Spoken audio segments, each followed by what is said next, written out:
لڑکیاں لڑکے انہیں فرصت نہیں موبائل سے. ماں بلا رہی ہے, ہاں کرتا ہوں, کر لیتا ہوں جی, کرتی ہوں جی. احساس ہی ختم ہو گیا ہے کہ ماں باپ تو خیر کا ذریعے ہیں.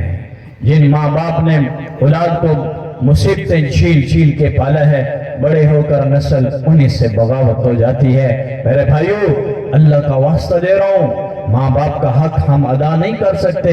سارے پر بچھا دو, عاجز بن جاؤ. ماں کی دعا وہاں پہنچائے گی جہاں ڈالر, پاؤنڈ اور سونا چاندی اور زمیندارہ نہیں پہنچا سکتا. ماں کی دعا تمہیں وہاں پہنچائے گی. بایزید بستامی رحمہ اللہ تعالیٰ دھکے کھائے 12 سال, یہ ایک روایت میں 18 سال اللہ کو ڈھونڈنے کے لیے دھکے کھائے, جنگلوں میں پھرے, بڑے بڑے علماء کے پاس بیٹھے. اللہ نے علم دین کی سمجھ پہ عطا فرمائی. جب داخلے کا وقت آیا تو ماں نے جا کر مدرسے میں داخل کیا. بایزید بستامی بہت بڑی شخصیت, عالم تصوف میں تصوف کی بہت بڑی پائے کی شخصیت تھی رحمہ اللہ تعالیٰ. تو ماں کے لیے کہنے پہ داخلہ ہو گیا. ایک رات دروازے پہ دستک ہوئی. ماں نے پوچھا کون؟ کہا بایزید. کہا میرا بیٹا بایزید؟ کہا جی اماں. کہا بیٹا میں تو اپنے بچے کو اللہ کو دے کے آئی ہوں, وہ تو ابھی آ نہیں سکتا, تو کون سا بایزید ہے؟ ماں بھی کمال تھی. تو بیٹا سمجھ گیا کہ میری ماں چاہتی ہے میں مکمل بن کے آؤں.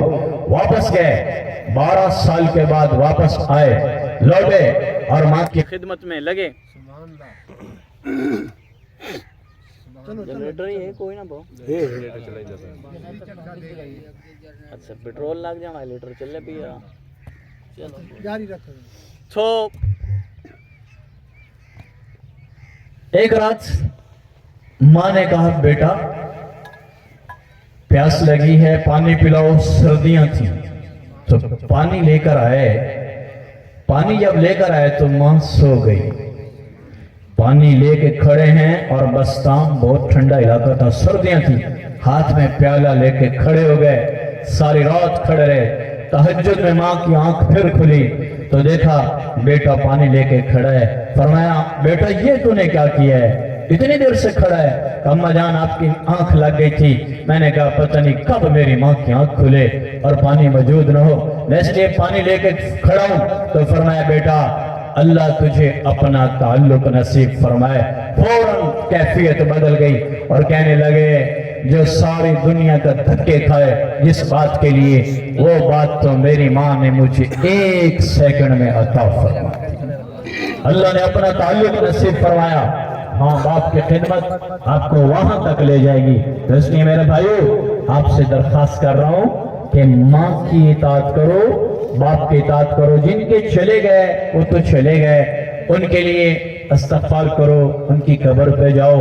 لیکن جن کے حیات ہیں ان سے درخواست کر رہا ہوں ماں کی دعا لے لو. سب سے بڑا پیر ماں باپ ہیں, ان سے بڑے پیر کوئی نہیں.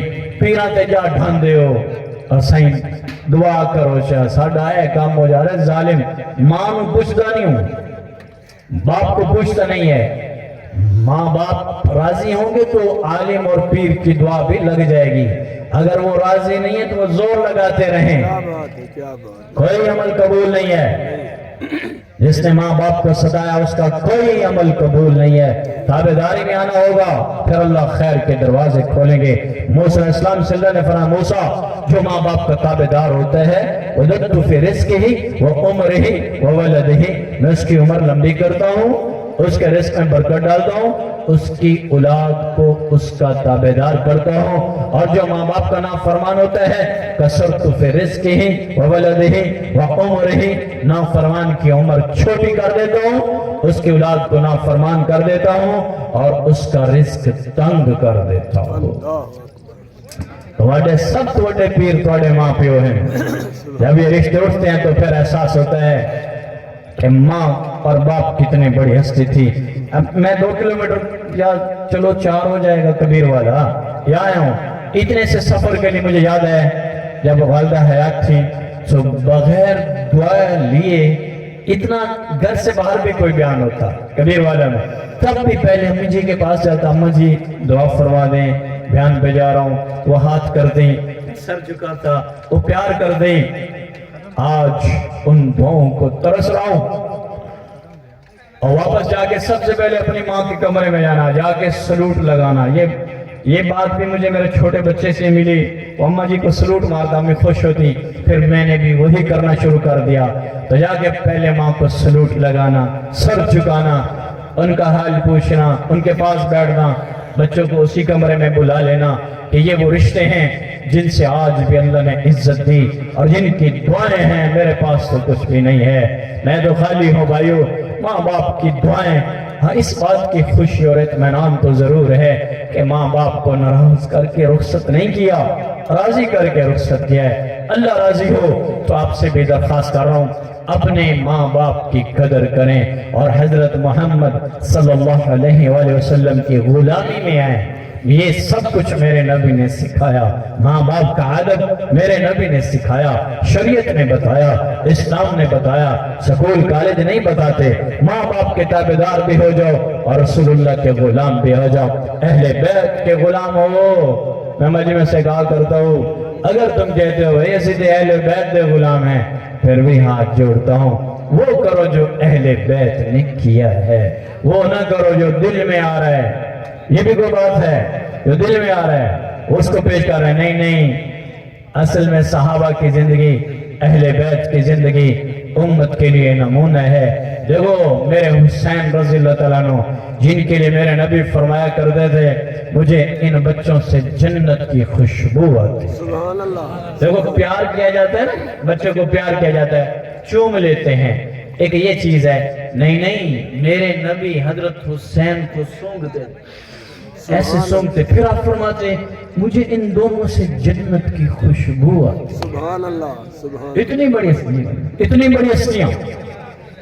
لیکن جب آپ ان کی زندگی پڑھو گے تو غلامی رسول میں ڈھلے دیکھو گے, نواز رسول کو غلام رسول دیکھو گے, نافرمان نہیں دیکھو گے, غلام رسول دیکھو گے.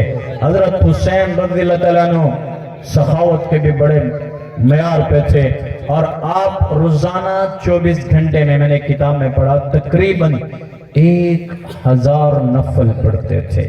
52 یا 53 سال کی عمر تھی جب اللہ کے پاس پہنچے, اور معمول میں تھا 1000 نفل. کتنا مشکل کام ہے, لیکن 24 گھنٹے میں 1000 نفل پڑھتے تھے. اللہ کے ساتھ اتنی محبت تھی. چونکہ نفل ایک ہے فرض نماز, ایک ہے نفل. آپ فرض پڑھو گے فرض سمجھ کے, جب نفل پڑھو گے خود بخود آپ کی محبت اللہ سے بڑھے گی. یہ کبھی تجربہ کر لینا. حکم بھی یہی ہے, جب ضرورت پیش ہے 2 رکعت نماز نفل پڑھو. جب یہ نفل کی نیت باندھو گے آپ دیکھو گے آپ کا تعلق اللہ سے زیادہ جڑ جائے گا. جی ٹھیک.